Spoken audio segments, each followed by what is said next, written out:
Oh my gosh, things just keep on getting crazy with the climax to Hirogaru Sky Pretty Cure. And this episode did not disappoint me. It's definitely going to my favorite Pretty Cure episodes for Hirogaru list. So let's get started off where the episode started. It basically ended off where we left off in episode 48 when the Empress asked the Pretty Cures what can she believe in if strength isn't anything. And before they could ever give her an answer or actually think about what the answer is actually, she gets stabbed by a dark spear as Skearhead is alive. Great! And no, he's not only that, he's the incarnation of all the undark energy that's here and all this stuff. And he is actually called Darkhead. Who saw this coming? I don't know. Yeah, I'm really starting to hate him, but I have to admit, he is a pretty interesting villain. I think he's, more interesting than Butler from Tropical Rouge. His villain show was actually really better. Being by him and then actually to be the main antagonist, that sort of thing. That's why I liked it. But yeah, so they had to fight Darkhead and all that stuff, and they did try, and he just was obviously holding them back and all that stuff. And then he asked to cure Sky about the true meaning of being a hero or something like that. I already forgot it. And what she said made him grin, saying he found a good vessel. Because apparently, how this goes, yes, definitely he was the one that killed Emperor Undergu and erased Emperor Zondark's memories, and also lied at saying that he loved her. How much do I have to say about this, Darkhead dude, not Skearhead anymore, of how messed up he is? How much do you want me to say? Because apparently he was going to use Empress Undergu as a vessel because of her hero soul that she had when she wanted to stop her father and Noble from fighting each other during 300 years ago and stuff, and that's when she got her injury. And he wastes every memory of Emperor Undark's death was on his hands and blamed it on Cure Noble. Cool guy. And then when Cure Sky was talking about this and saying all that stuff, he then takes Empress Undergu back to the Undergu Empire and obviously set up a trap for the Cures to go, but they still went anyway, knowing it was completely a trap. And especially a big trap for Cure Sky here, because it's obviously it was hinting it out, especially with something else I'll explain later. Pretty sure I made it clear when anyone saw that shorts video I put out.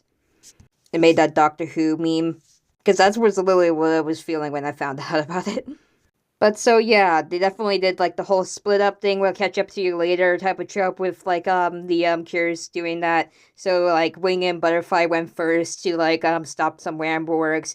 Then it was Majesty, Prism, and Sky as they ran away from this full body of water Ramborg that started to shoot a blast of undark energy, and then Majesty had to stand back and use her majestic veil to hold it off and that stuff. And during this moment, she started thinking about the things that why were there 5 cures and why could she make the sky tones and stuff like that, saying that Eloline was alone in her life as a pretty cure. She didn't have anyone to console her and support her like they do in the present day as being pretty cure and all that stuff.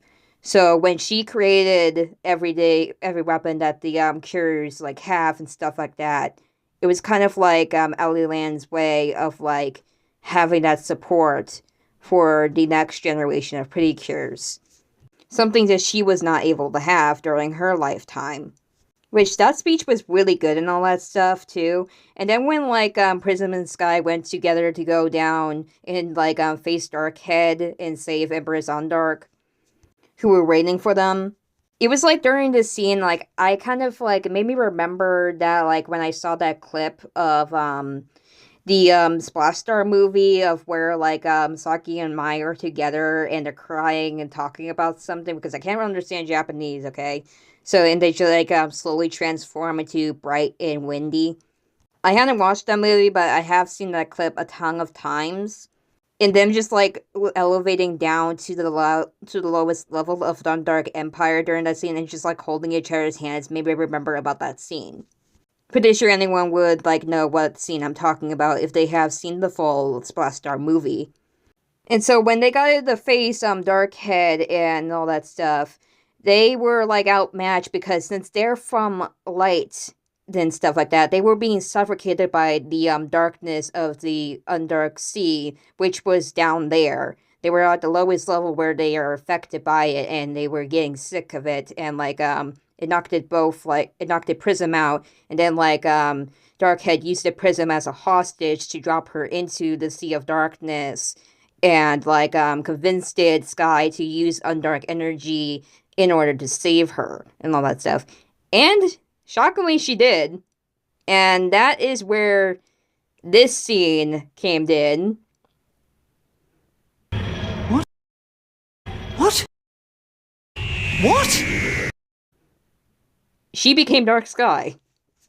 She's a dark hero for like a couple of seconds and all that stuff, and she goes berserk onto Darkhead. He's just enjoying this like anger issue thing that she's having while she wants to still save everyone, even though that the Underdark Energy is going to make her go insane and all that stuff, and then he can just like finally take over her body and all that stuff, because that was his plan the whole time when he says that Pure Sky was a perfect vessel for him as the Dark Energy.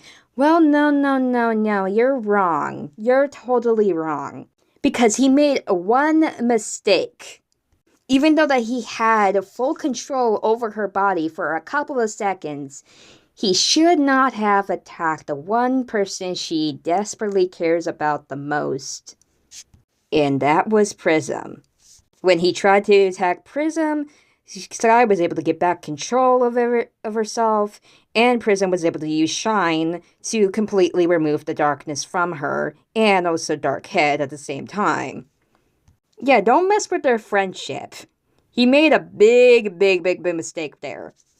And they were also able to heal Empress Undarker's injuries as well during this, and then Majesty, Wing, and Butterfly finally showed up too, and they were happy that they were okay and all that stuff. And then we get another monster villain of the Incarnation of Undergu Energy that looks like a snake.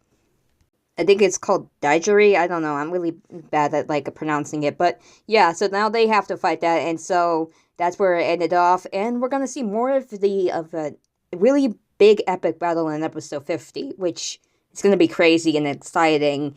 And this was only part of the final battle. And the animation for this episode was spectacular and all that stuff, and I can't wait for what's going to happen in episode 50 already. I can't even believe that Hirogaru Sky is finally ending. There is a lot I have to say in my overview of Hirogaru Sky and all that stuff, and I can't wait to share it with you guys. So that's where I'm going to end this review, and I'll see you next time in episode 50. And also when I'm stop getting busy, because I'm going to get real busy this week. So